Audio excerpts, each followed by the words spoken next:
Assalamu alaikum wa rahmatullahi wa barakatuh. I feel very honored to be in your presence, Ustad Rehan and Ustad Abid Khan and Sheikh Abdullah and Sheikh Yasir Qadi. Yesterday I was in fact doing some research about how life is for you guys in Manchester, as you do on Google, and just checking how things are, what's new for you people. And one of the things I came across an article about, proposed Manchester Zoo. I don't think you guys have a city zoo. It says you have many like safari parks, small safari parks. We have London Zoo, back in London, and I don't think you have a Manchester Zoo. So I went on the website manchesterzoo.com, and it had like the proposal of what the zoo would look like once your zoo is finished and done properly. I want to begin by telling you a story about a zoo. You see, there was once a young boy, and he was being taken to the zoo by his grandmother. And they're on the way to the zoo, and they're in fact lining in the queue for entering the zoo. And there's a local artist, and the local artist is painting on children's faces like tiger paws. Like she has a stamp, and she's stamping on their faces tiger paws, And so the boy is, waiting like all the other kids in the queue, and as he's waiting, one young girl approaches the small boy and says, you have so many freckles on your face. There isn't any space left on your face for the tiger paws. Like there's no space enough for the tiger paws, And so the boy, obviously, when he heard those words of the young girl, he just put his head down and he felt ashamed and he felt saddened that the girl said that to him.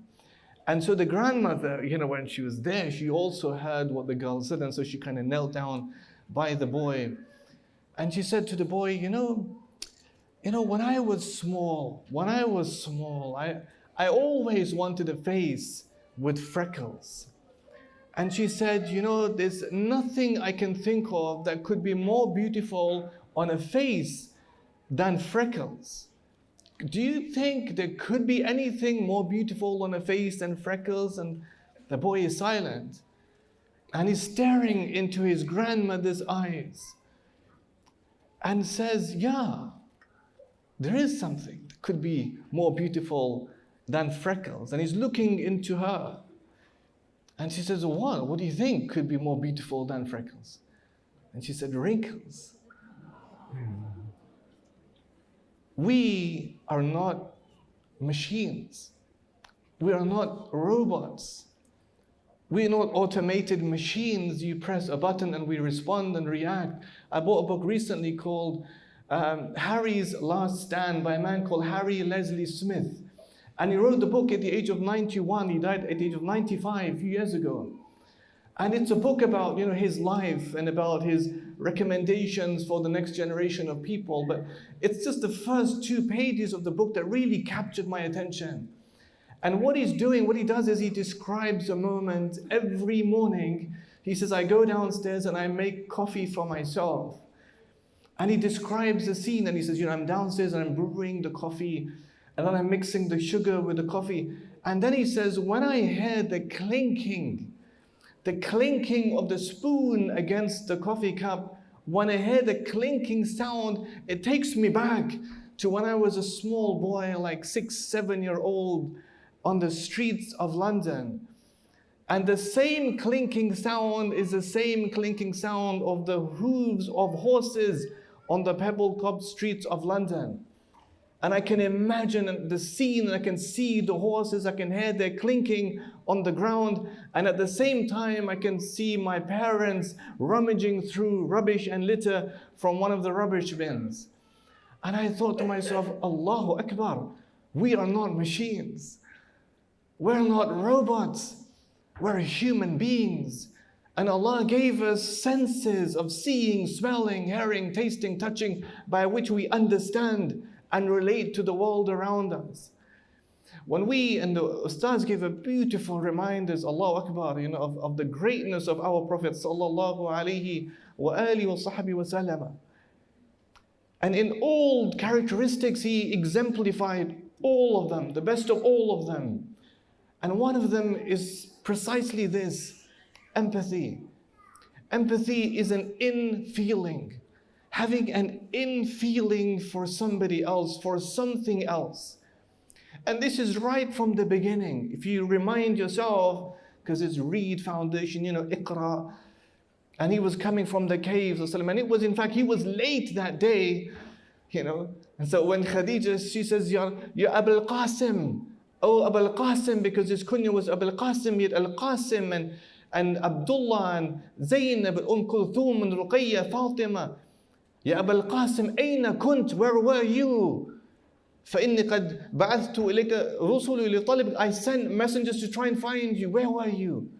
And he's saying, زملوني زملوني, دثروني, cover me, cover me. لقد خشيت على نفسي. I fear for myself.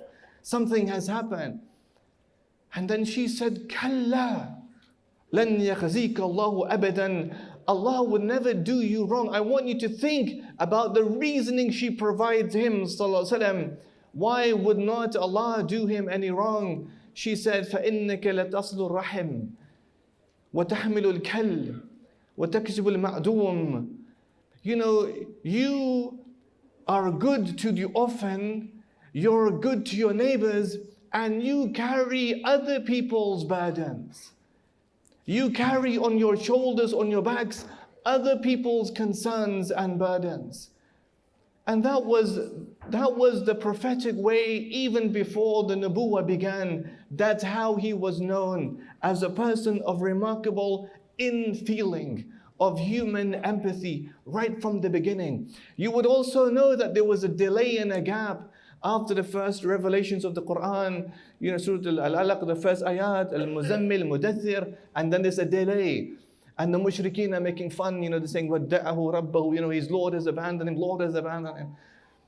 And Allah reveals Surah Al-Duha in the Quran for anybody, whoever feels at any point in their life feeling of anxiety, concern, depression, weakness of mind and spirit and resolve, this is your surah. Because Allah begins by saying, وَالضُّحَى, by the early morning. It's like a spirit of rejuvenation. It's a spirit of energy. It's a new hope, a new beginning. وَاللَّيْلِ إِذَا سَجَانَ, when the night, when it comes in stillness. They say, ulama, إِذَا كَانَ سَاكِنًا كَمَا يَكُونُ سُكُونَ الْبَحْرِ, like the stillness of the sea. Everything is quiet and still. It's your moment to begin. مَا وَدَّعَكَ رَبُّكَ وَمَا قَلَى. Your Lord has not abandoned you, nor does He scorn you. And then begins the reminder. This is where empathy begins for all of us. It begins with a reminder. You have to be cognizant, effective empathy, cognitive empathy. أَلَمْ يَجِدَكَ يَتِيمًا فَآوَى. Did He, Allah, not find you an orphan, and Allah sheltered you? Allah sheltered you. And Allah found you wandering, and Allah guided you. And you were poor, Allah enriched you. And then comes the response. You see, it's not just about knowing something, not even about feeling something, but about actualizing something. And then you'll see today, inshallah, and in this few minutes I have with you, how the prophetic empathy was displayed. So Allah then says, فَأَمَّا الْيَتِيمِ فَلَا تَقْهَرْ. Now, if you see an orphan, you're an orphan. As for the orphan, never abuse the orphan, never be bad to the orphan. And Imam al-Qurtubi says it means وَذْكُرْ يُتْمَكْ. Remember when you were an orphan. Remember your state of being an orphan. When Allah says وَأَمَّا السَّائِلَ فَلَا تَنْهَرْ. As for the one that comes to ask, don't push him out, push him away. وَذْكُرْ فَقْرَكْ. Remember when you were poor. Remember your state of being poor. And all of us are in that state. Whenever you encounter a person and that person, is lamenting something, sad over something, and you're there, you're listening to that person's problems. The way that we should respond to that situation, or even a celebration, a person's happy with himself and has passed his exams or done something has happened in marriage or something, you remember your point and moment of happiness of a similar fashion in life. I was once in your situation. If you're grieving, I have also grieved. If you've lost somebody, I've also lost somebody. That's where empathy begins. You see, and this is beautifully demonstrated in the Prophet's character towards all people. Think for a moment, do you know when the Prophet came back into Mecca, in the Fath al-Makkah, and although there was like an amnesty and he said anybody in Abu Sufyan's house is safe, everybody's safe, no need to worry about anything. And the Prophet came into Mecca with his thousands of Sahaba, and his head is on the neck of his camel in a state of humility and humbleness. Not coming, like tyrants come into cities. He's coming in like that, humble. When he arrives, Abu Bakr, radiallahu anh, he went to his father's home in Mecca. And he dragged his father out of his home to come and see the Prophet ﷺ, so he could embrace Islam, with all good spirit, all good intention. Takes him out of his home, drags him and says, now, here he is, now you embrace Islam. The father, of course, was an old man.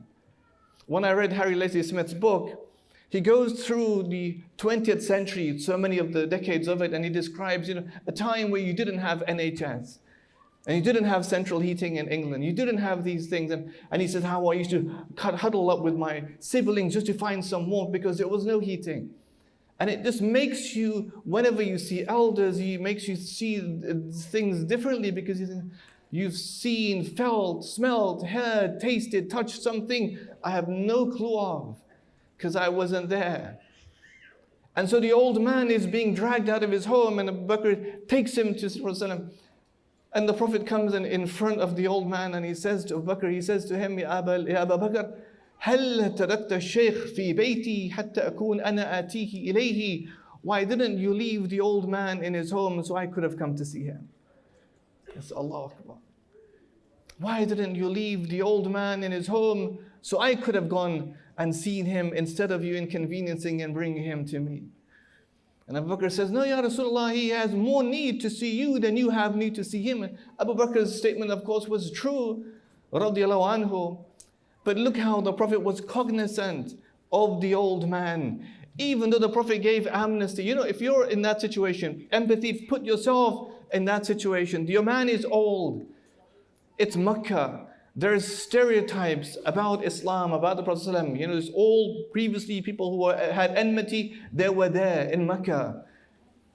Now, if you're the old man, the Prophet, maybe he received the news of the amnesty, but still there's going to be a feeling of concern, feeling of unease. When Sulaiman alayhi salam was Bilqis and sent a letter, Bilqis says, إِنَّ الْمُلُوكَ إِذَا دَخَلُوا قَرْيَةً أَفْسَدُوهَا وَجَعَلُوا عِزَّةَ أَهْلِهَا أَذِلَّةً وَكَذَلِكَ يَفْعَلُونَ. She says, this is Bilqis. She says, I got the letter from Sulaiman. It says on it, Bismillahir Rahmanir Rahim. Innal muluk. When the kings enter towns, they ruin them. And they make the big ones, the low ones. Allah, وَقَالَ الرَّبِّ Ibn Abbas says, وَكَذَلِكَ يَفْعَلُونَ. That's how they do things. So he must have felt a sense of, apprehension. And so when the Prophet comes and says, you should have left the old man in his house. In any case, he comes along. Now, I want you to think for a moment how our Prophet, in the most beautiful and pristine of all mannerisms, it says, فَأَجْلَسَهُ بَيْنَ يَدَيْهِ. He sat the old man down by himself. أَجْلَسَهُ. He didn't say ijlis, like sit down, now time, serious business. فَأَجْلَسَهُ. He helped him to sit down. He sat him down before him. Not behind him, not on his right, before him. It's togetherness. ثُمَّ مَسَحَ صَدْرَهُ. And then he wiped over his chest. Why did he wipe over his chest? What does that sensory attachment, sensory closeness, feeling do to a person when you wipe over their chest? It's like when you embrace somebody. If somebody's grieving, it's one thing to say, I really feel for you, bro. I really feel for you, bro. It sounds so bad what you're saying, bro. It's it is as it is. Life is life. What compare that to embracing that person and hugging the person and touching that person's back and rubbing the person's back and saying, I'm with you, I feel it. And so when the Prophet wiped over the Prophet's back, it was a way of saying, I understand you. I understand you. I see you. I see you. They say one of the Zulu tribes in South Africa, the way of greeting is they say, Sawubana. Sawubana and Sekona. Sawubana, in fact, is a greeting that they have. Sawubana means I see you. I mean, like, you're in my vision. I can see you. I can see you, feel you. I can see you. And Sokhana means I'm here. Masaha sadrahu, wiped his chest. Comfort, calm, stay. We're together. I feel you. I'm here with you. ثم قال أسلم. Then he said to him, submit to Allah. فأسلم. Then he submitted to Allah. It's about engagement with others. How we engage. In fact, a man once came and it says, يشكو قسوة قلبه. He was complaining, the man was complaining, his heart had become hardened because, life and situations, and you feel sometimes like that, your heart is just feeling, it's hard. May Allah soften all of our hearts. Ameen. And so the Prophet says to him, أَتُحِبُّ أَنْ يَلِينَ قَلْبَكْ وَتُدْرِكَ حَاجَتَكْ. Wouldn't you love for Allah to soften your heart and to fulfill your needs? The man said, of course I would love that, Ya Rasulullah. And the Prophet then gave him this prescription. Doesn't just mean you feel. Doesn't just mean you see. Doesn't just mean you see or just feel. Means you have to learn, we have to learn not to be machines. We are not machines, we're not robots. We're human beings. There is a human essence to our religion. The Prophet spoke to people at a human level. The man, once in Mecca, the man came, and when he saw the Prophet, the Allahu Akbar, he began to shake and shiver when he saw Allahu Akbar. He saw the awe in Mecca, and he began to shake. And the Prophet says to him, هَوِّنْ عَلَيْكَ فَإِنِّي لَسْتُ بِمَلِكٍ. Just cool down, because I'm not a king. I'm the son of a woman from Quraysh who used to eat meat, like you, just like a common, to make him feel calm. Make people feel calm in your presence. Make people feel safe in your presence. Make people feel loved in your presence. I mean, what is it? Gov did a poll last year, December, they said about empathy. They said 51% of British people, they believe empathy is on the decline. Allah knows best, but we have no excuse as Muslims if we had the most empathetic of all people in our Prophet sallallahu alaihi wasallam. And so the Prophet says to the man whose heart became hard, he says, you want your heart to become soft and Allah to fulfill your needs. He says, yeah, tell me, what is it, Ya Rasulullah? What do I do? He said, irhamil yatim. Then have mercy on the orphan. You see, you have to look out of yourself. Look out of yourself.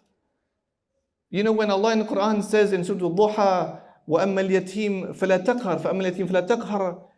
Ibn Kathir says, كُنْ لِلْيَتِيمِ كَأَبٍ رَحِيمٍ. Be unto the orphan like a merciful father. As you are a merciful father to your own children, be merciful unto the orphan. He said to the man, mercy on the orphan. وَامْسَحْ رَأْسَهُ. And wipe over his head. See, sensory attachment, sensory closeness, sensory feeling. I am there with you. I understand you. I was once you. I've been there where you are. وَامْسَحْ رَأْسَهُ. Wipe over his head. Feel the human being. We are not machines. Feel the person. وَأَطْعِمْهُ مِنْ طَعَامِكَ. And feed, not just feed like you're feeding, like I'm giving you food, like this is my food and that's your food and we're all eating food. And it's not like that. We're bigger than that. Islam is more than that. He said, وَأَطْعِمْهُ مِنْ طَعَامِكَ. Feed him from your food. The same food you're enjoying and eating makes somebody else enjoy and eat. Somebody else have and share your experience of that food. Feed him from your food. And Allah would soften your heart and Allah will fulfill your needs. It's about closeness, touching. And this is not for, we sometimes think, like everybody is pious, everybody is holy. You might be in the masjid, one day, and maybe the one you were never expecting to come to the masjid comes suddenly in the masjid. Maybe that person has been, the sinner, everybody knows about that person and says bad stuff about that person, that brother or that sister comes inside the masjid, all of a sudden, dressed as they're dressed, but comes for the first time in the masjid. How would you relate to that person? What is your standard of human empathy and what have we learned? What have we learned from our Prophet ﷺ about empathy? What did we learn? A man once came, he said, Ya Rasulullah, idhalli bizina. Allow me to make zina, Ya Rasulullah. Make that a permissible thing for me to commit adultery, Sahaba, they were angry as they would be, thinking, how dare this man say something like that, and as you would expect. And the Prophet said, no, let's deal with this situation from a person to person situation. And he says to the man, أَتُحِبُّهُ لِأُمِّكَ. Would you like that to happen for your mother? This is teaching empathy. The man said, no, of course, by Allah, Ya Rasulullah, I would never want that to happen. And then the Prophet said, وَلَنَّاسِ النَّاسِ. This is a general statement. Neither would the people, يُحِبُّونَ لِأُمَّهَاتِهِمْ, neither would the people love that for their mothers. So why would you want to do something like that? Then he goes on, would you like that for your sister? No, by Allah. Neither would the people like that for their sisters. Would you like that for your daughter? No, by Allah. Neither would the people like that for their daughters. Your khali. He goes on and on, explaining to the man, you have to have an empathetic outreach to make sense of your life and the lives of other people. And then what happened? The Prophet placed his hand on the man's heart, on the man's chest, sensory closeness, attachment. We're with you. We understand the situation. And said, Allahumma gfir dhanbahu wa tahhir qalbahu wa hasin farajahu. Oh Allah, forgive this man's sins and purify his heart and protect his private parts. And the man said, I had no issue ever again after that day. It was a felt experience. We have to make people feel experiences. We have to feel the experience. And this is in all levels. Whether it's the elderly, like the father of Abu Bakr, or if it's the youngsters, young ones. What about young ones? Young people, children. How do we engage with children? If you think, the brother made a good announcement about, what was the car again? You mentioned Corolla, Toyota Corolla, yeah? I said to my friend, brother, you remember the Datsun Sunnies? This is a joke we have about life it's a golden age, I believe the 1990s were, Datsun Sunnies, I think even the Corollas were from the 1990s, maybe. But if all of your cars, inshallah, are parked and they're all safe, if something happens to your car, you'd feel it. Even if there's a small dent on your Corolla or your Datsun Sunny or your Mercedes, you'll feel it because you think because it's your car, it's your possession. There was a Sahabi Jaleel, the brother of Anas bin Malik, radiallahu anhu, small boy who it was called Abu Umair, and he had a small sparrow, a small bird. It was like his plaything. He used to keep it to himself. It was like his toy. Toy is his thing. He felt close because that's where he is in life. That's where he is in life. Speak to people based on where they are in life. It was his toy thing. And so the Prophet would ask him, Ya Abu Umair, ma fa'ala nughayr? Abu Umair, what's happening with your sparrow these days? This is the best of Allah's creation, and a man who has the biggest task in life to call others to Allah, and he was the best of the messengers and the seal of the messengers, and he's speaking to a small boy about what's meaningful and important to him. What's his concern at that point in life is simply the bird. And the Prophet would speak with him, that's empathy. What's happening with your bird? Then one day the bird dies. And so when the Prophet asked, what happened to your bird, oh Abu Umair? And he said, it's died. And the Prophet consoled the boy, consoled him. Brought the boy close and made him feel, you know what, we're with you, we all understand you. We're all in it together. Never make people feel as if they're outside of you. When the people, once in Medina, a people came from Mudar. These were poor, and they came, hufatun uratan, they were poor, naked, barefoot, they were poor people. And they came into Medina, wearing like rags, hardly anything.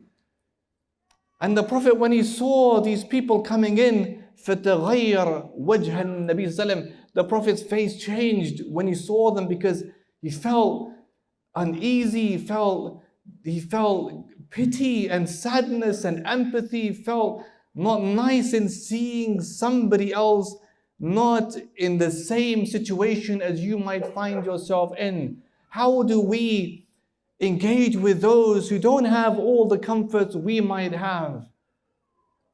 Right? They don't have all the foods we might have. How do we relate to them?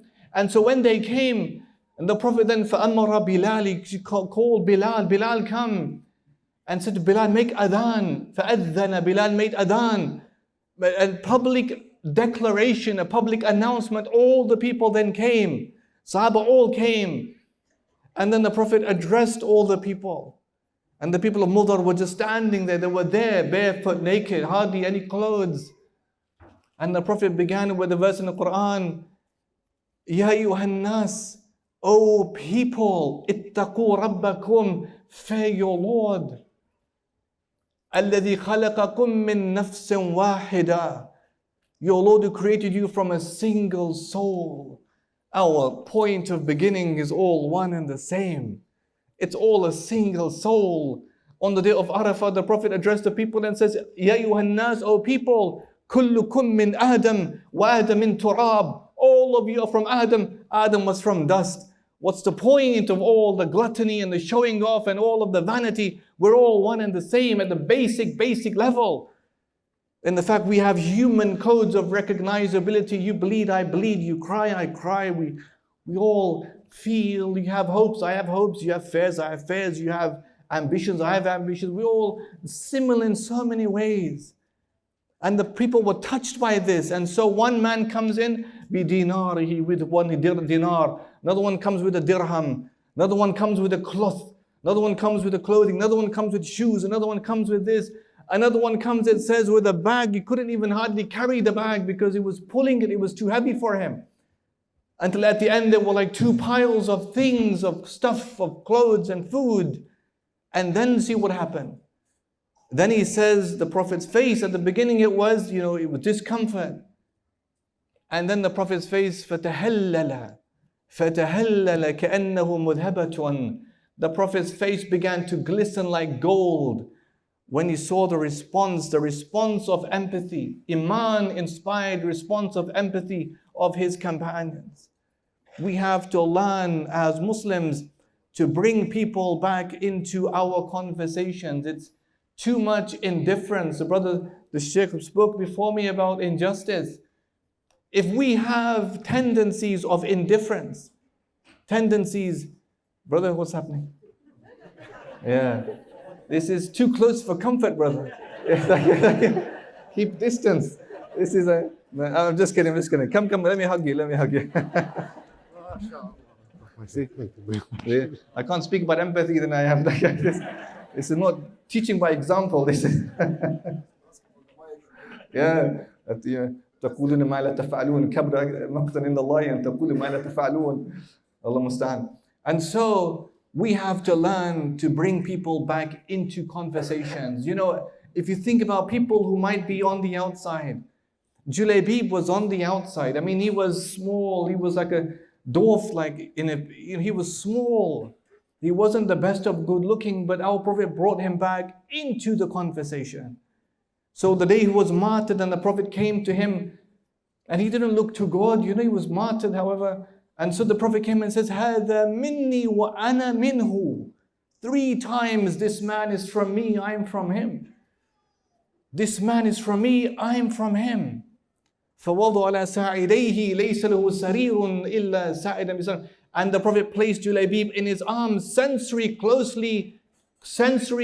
attachment, closeness, sensory, touching, attachment. He placed Julaybib in his arms. And it says Julaybib had no pillows on that day except the arms of the Prophet ﷺ. Zahir was somebody who was out of the conversation. Ibn Hizam, the one who used to have, and he was one day selling things, on the streets. Man yashtari, who will buy this, who will buy this, who will buy this? Our Prophet came and hugged him, touched him, closeness, attachment, and put his blessed hands around his eyes and says, Man yashtari hadha al-abd, like joking with him in the same kind of language he was speaking. Who will buy this servant? And Zahir says, but then I'm just going to be cheap, cheap, make no profit. And the Prophet says to him, وَلَكِنْ عِنْدَ اللَّهِ لَسْتَ بِكَاسِدٍ, but you're not cheap with Allah. We just have to provide people a sense of hope. There are people in life who don't have the sense of self-esteem, self-confidence, feel worthless, unworthy. Your job, our role as Muslims is to make them feel important. Make everybody you encounter in life feel worthy. Everybody in life has a place. Everybody in life has a potential. Everybody in life could be a changer of the world in amazing ways. It's our job to give them that hope, whoever they might be. There was a woman who was mentally ill. كان في عقلها شيء, from the Sahabiyat, she came and she said, Ya Rasulullah, inna li ilayka haja. I have a need, I need you to fulfill for me. Look at this empathy. The Prophet didn't say, what is the problem so I can deal with it. He says to her, انظري أي السكك شئتِ. You choose whichever alleyway, road you want to stand on. I could fulfill your need for you. The meaning, go wherever you're comfortable to stand. Stand wherever you'd like to stand. And I'll go and stand with you because I'm with you. We have to make people feel we're with them. Make the young people feel we're with them. Elderly, we're with them. And this is a prophetic empathy of the Prophet ﷺ. He was the most empathetic and concerned person for all people. May Allah bless all of us with empathy. Ameen. And make us a people, last thing, brother. Sorry. When Jabir bin Samra, this is why they loved him. Allahu Akbar. It's an issue of Iman, of course, because he's a messenger of Allah. But they truly, truly loved him. When Ali ibn Abi Talib was asked, كيف كان حبكم? How was your love for the Messenger of Allah? He says, كان والله, he was by Allah more beloved to us than our fathers, more beloved than our mothers, more beloved than children. More beloved to us min ma'il barid al-dhama, more beloved to us in a glass of cold water on a day of great thirst. They yearned for him. So even when Zayd ibn Dathana was captured by Abu Sufyan, and he said to Zayd, أَتُحِبُّ أَنَّ مُحَمَّدَ الْآنِ فِي مَكَانِكَ تُصِيبُهُ شَوْكَ. Wouldn't you love for Muhammad to be in your place now, and we would strike his neck, and you're resting with your family? And Zayd says, مَا أُحِبُّ أَنَّ مُحَمَّدَ الْآنِ فِي مَكَانِي الَّذِي وَفِي تُصِيبُهُ شَوْكَ وَإِنِّي جَالِسٌ فِي أَهْلِي. I wouldn't wish for Muhammad to be in any place he's in right now for a thorn to prick his blessed body while I'm resting with my family. And then Abu Sufyan says, مَا رَأَيْتُ مِنَ النَّاسِ أَحَدًا يُحِبُّ أَحَدًا كَحُبِّ أَصْحَابِ مُحَمَّدٍ مُحَمَّدًا. I've never seen a people who love another person the way the companions of Muhammad love Muhammad sallallahu alaihi wasallam.